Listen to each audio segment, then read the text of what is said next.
अजीज़ तलबा व तालिबात, अस्सलाम वालेकुम। गुज़िश्ता क्लास में आपको मुंशी प्रेमचंद का नावल निर्मला से मुताल्लिक़ कह रहा था। आज उसी का ये तीसरा सेशन है, तीसरा और आखिरी सेशन है।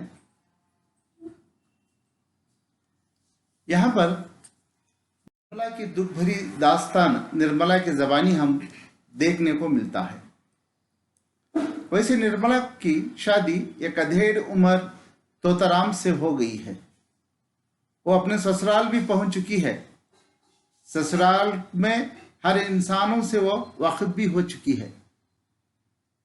बस उसको ऐसा मालूम हो रहा है वो उसका शौहर नहीं बल्कि अपने का है वालिद मालूम हो रहा है उसको। तोताराम की ये दूसरी शादी थी। वैसे तो तोताराम के बड़े बड़े लड़के थे। एक लड़का जिसका नाम मुंसाराम था, वो लड़का क्या है निर्मला की उम्र ही का था, इन्हें 15-16 साल का था। निर्मला घर के तमाम अफराद के साथ प्यार मोहब्बत के साथ बातचीत करती है और ऐसा ही अपना दिल बहला लेती है। लेकिन मुंसाराम जब निर्मला से बातचीत करता है तो ये चीज शौहर तोताराम को पसंद नहीं आती। वो शक करना शुरू कर देता है। डियर स्टूडेंट्स, ये नावल निर्मला में मुख्तलिफ किरदारों को मुंशी प्रेमचंद एक के बाद दीगरे पेश किया है। लेकिन ये जो किरदार है, एक निर्मला का है, दूसरा उदयबान लाल का है, तीसरा तोताराम का है, चौथा मुंसाराम का है। मुंसाराम दरअसल क्या है, तोताराम का बेटा था। एक ही कुंबे में एक ही परिवार में ये तमाम पल रहे थे। बड़ी गरीब फैमिली थी, मुफलिस फैमिली थी। उसके बावजूद भी ये तमाम अफराद से मिलजुल कर अपनी शादीशुदा जिंदगी गुजार रही थी।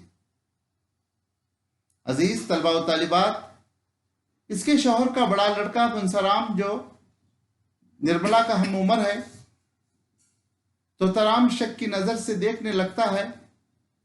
आखिरकार निर्मला अजाब मरम्मत के माहौल में तड़प तड़प कर जान देती है। डियर स्टूडेंट्स, इस नावल में एक टर्निंग पॉइंट ये भी है। ये कुंवारी कमसिन और मासूम बच्ची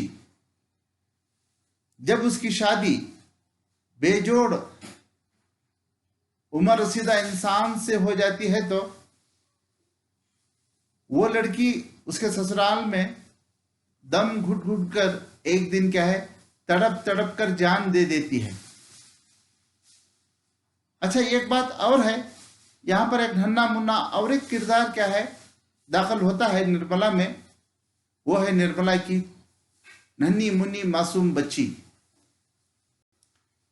जान देने से पहले निर्मला अपने खानदान के तमाम अफराद से मुखातिब होकर कहती है और अपनी ननद जिसका नाम रुक्मणी था, रुक्मणी के हाथ में अपना ये तोहफा यानी मासूम बच्ची को हैंड ओवर करते हुए सौंपते हुए नसीहत और वसीहत करती है, इस बच्ची की हिफाजत कीजिए, इसको कभी भी किसी नाअहल के गले ना बांधिए, वरना इसको जहर देकर मार डालिएगा, कोई नाअहल के गले मत बांधिएगा। ये थी आखिर वसीहत निर्मला की अपने ससुराल के तमाम अफराद के साथ।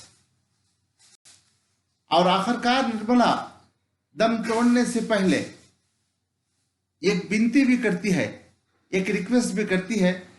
यही रिक्वेस्ट थी अपनी उस मासूम बच्ची के मुताल्लिक निर्मला की।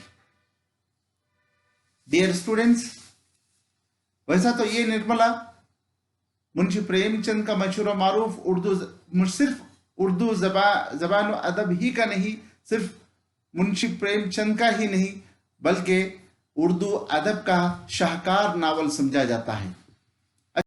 इस नावल से हमको ये बात समझ में आती है, इस नावल का खुलासा यह है कि कंक्लूजन, तो ये नावल मुंशी प्रेमचंद का एक इस्लाही नावल है। इस्लाही जिससे सोसाइटी की हो, अपने देश यानी मुल्क की ही रिफॉर्मेशन होता है। अपने सोसाइटी में जो कुछ भी बुराइयां होती हैं, बुराइयों को जहन में रखकर मुंशी प्रेमचंद ने इस नावल को लिखा था। और ये ही बुराइयां यहाँ पर, एक चाइल्ड मैरिज का, दूसरा डाउरी सिस्टम है यहाँ पर, तीसरा क्या है ऐसा एजुकेशन का, मुख्तलिफ मसले मसाइल को सामने रखकर मुंशी प्रेमचंद ने अपने मशहूर मारूफ नावल निर्मला को लिखा था। इस इख्तिताम में यानी कंक्लूजन में हमको ये नसीहत मिलती है कि तो नावल ये क्या है, इस्लाही नावल है, इसलिए मुंशी प्रेमचंद क्या है, पूरे समाज के, वो पूरे मुल्क के इंसानों को अपने नावल के जरिए से क्या है, इस्लाह करना चाहते थे, रिफॉर्म करना चाहते थे और उनको आगाह करना चाहते थे। कोई भी कुंवारी लड़कियों को अधेड़ उम्र के इंसानों से शादी मत कीजिए, क्योंकि ये शादी नहीं कहलाती बल्कि बेजोड़ शादी कहलाती है। यहाँ पर मैं अपनी बात को खत्म